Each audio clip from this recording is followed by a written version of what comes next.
And I was reading that recently. The band posted on Facebook something ironically saying, "Hey, thanks everyone who's trying to take credit for getting us back together."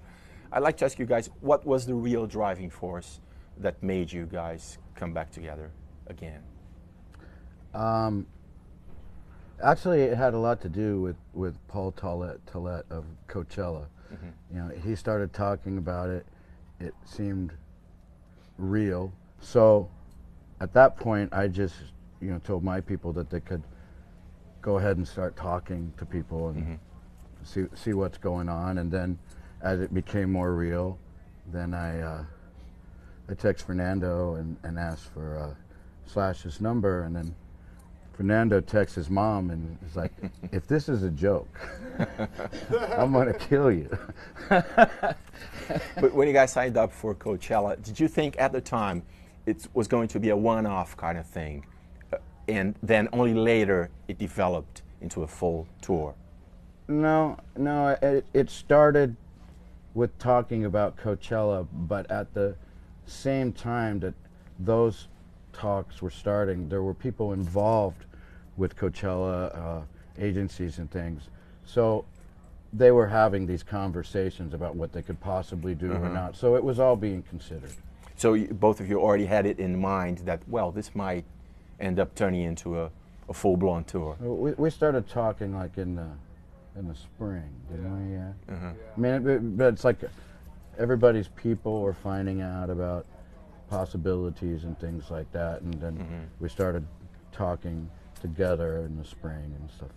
Yeah, I've heard. Go ahead. It was just, getting into rehearsals. It was really just kind of like one day at a time. I don't know that I thought too much about how far ahead. It was just really cool to play some of that music with the guys I was playing it with. Right. I've read comments you guys have made about the current state of the music industry, and I have a question about that.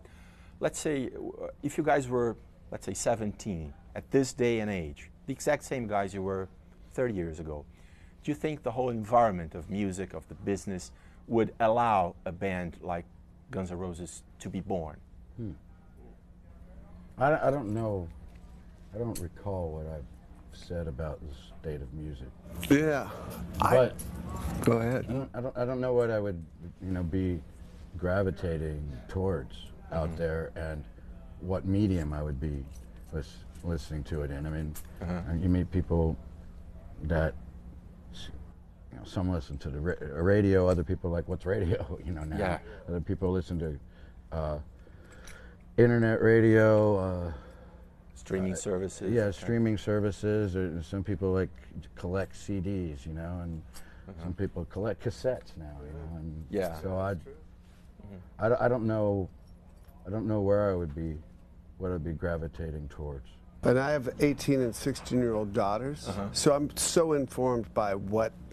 It's not about me, We're like, it shouldn't be about me either. It's what their experience is and what their streaming service turns them on to, and there's this whole underground scene again where people are playing instruments and going to these little shows.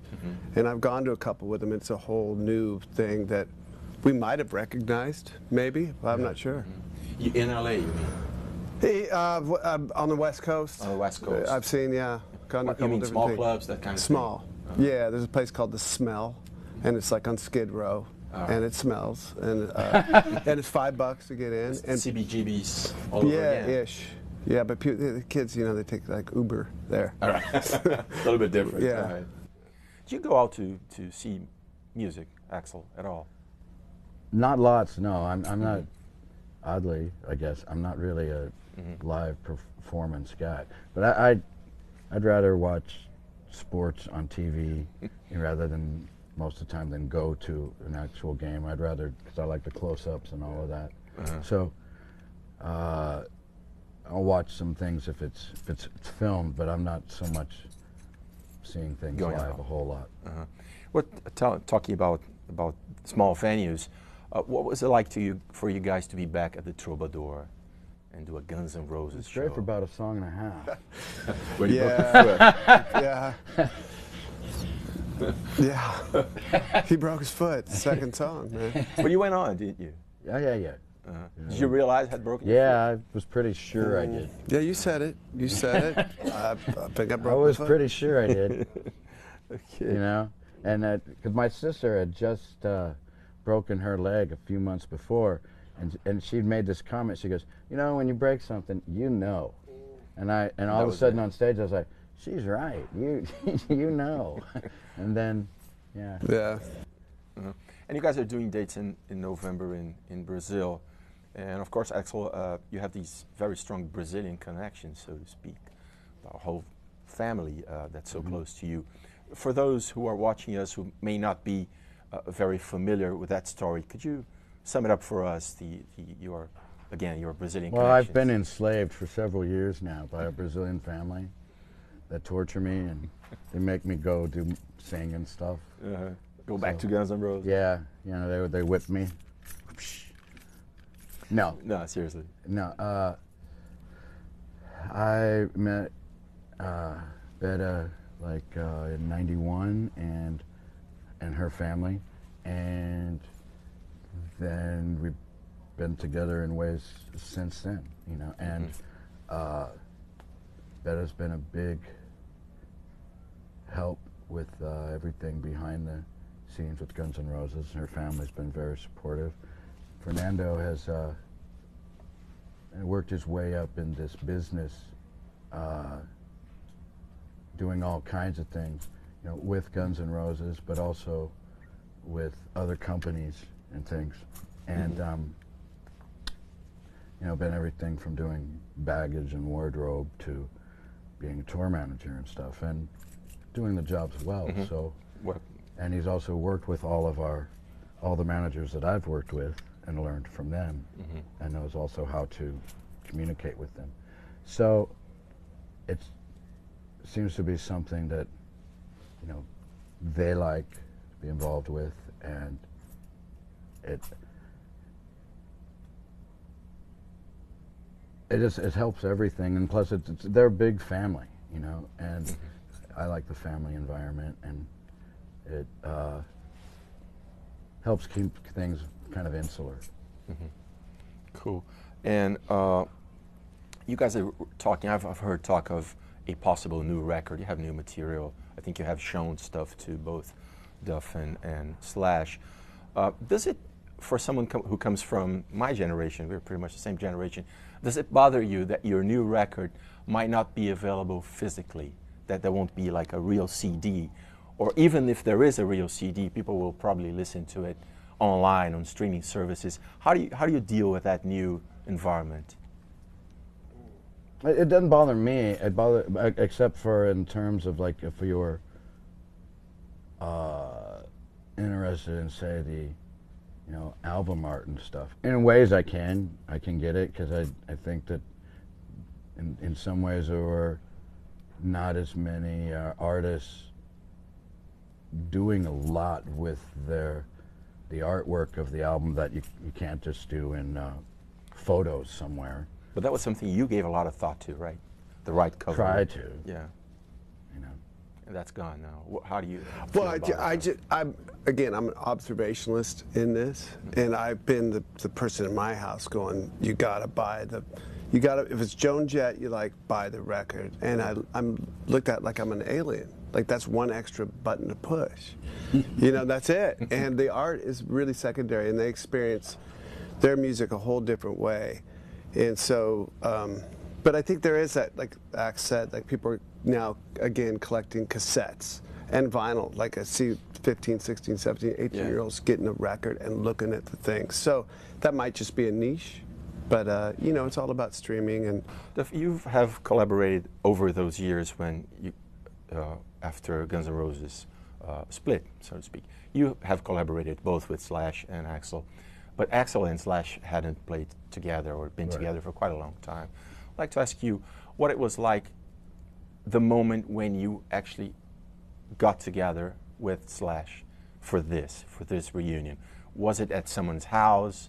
Was it on a phone call? What was it like? Was it awkward? What was do you it mean? natural? Do you mean playing together, or do you mean just being together in the same room, even before playing? Well, like I said, I had asked for his number, and then I'd called him, and he was on tour or something, and then we set up when we were going to see each other, and I think something happened to both of our plans that didn't happen, and then eventually in like October we got together, we had a dinner at my house, and then Duff and I went and hung out right after that, like a week or so after.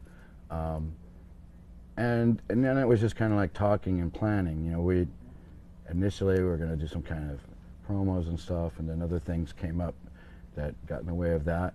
And then there was rehearsals, and you know, went down to rehearsal, and everything just sounded right, and you know, and just went to work. You know, it was time to sing, see what the sound sounded like and stuff, and get ready for the show, and it was all working. You know, so. Do you think that each one of you, I mean the three of you, had to change a bit? Something has changed inside for this to be happening? Or again, do you think it ended up happening naturally? I really got to discover in the best of ways the album Chinese Democracy that he made, and it was these songs he had worked on, and I'd listen to the record, but when you start to play the songs as a player, you really discover everything under all the layers in the song. There's a lot of layers, but really kind of like how you hear it, how I'm hearing the songs, are maybe a little bit different. And we, I know when we went into rehearsals, we wanted to really like own that. Like, this is going to be what we're doing. This is what we're doing. I didn't have anything really to do with that. It's like they stepped to songs on Chinese. You know, they asked which ones are you interested in, you know, doing and stuff, and they stepped to that on their own. They started working with Frank because they had their own way of working with the drummer and working with the rhythms, and you know, kind of picked up the tempo on some of the old songs a bit, and things like that, and get their communication working. So you know, they spent a good while at that on their own. You made reference to drumming. That reminded me of Steve Adler. Is there any chance that Easy and Steve might join you guys? I mean, I know that Easy already played with you guys. Any chance Steve might join you later in the tour? No, Steven did join us. Yeah. Oh, he did? Yeah. Yeah, sorry, it was Steven that joined us. I don't, you know, Easy, I'm sorry. at the same time, I have no idea. I mean, it's when this started, Steven had just had back surgery and stuff. Yeah. And so I don't have any idea about that. And with Izzy, that's just something that I can't really describe to say. I don't really know what to say about Izzy. It's like, you know, you could have a conversation and think it's one way, and the next day it's another way. So, and I'm not trying to take any shots at Izzy. It's just, you know, his thing's kind of his thing, whatever that is. All right. I think it's time to go. I have one last question for you, Axel. The split duties between Guns N' Roses and AC/DC. Are you planning on doing that for quite some time now? Because you're going to go back to I'll do that AC/DC. as long as Angus wants to do it, and as long as you know, and we can make it work. Guns is really supportive about it, and it's a bit radical. It's pretty radical. I love that it's my job. I love that it's my job. I love that Angus is my boss, and it's, you know, singing the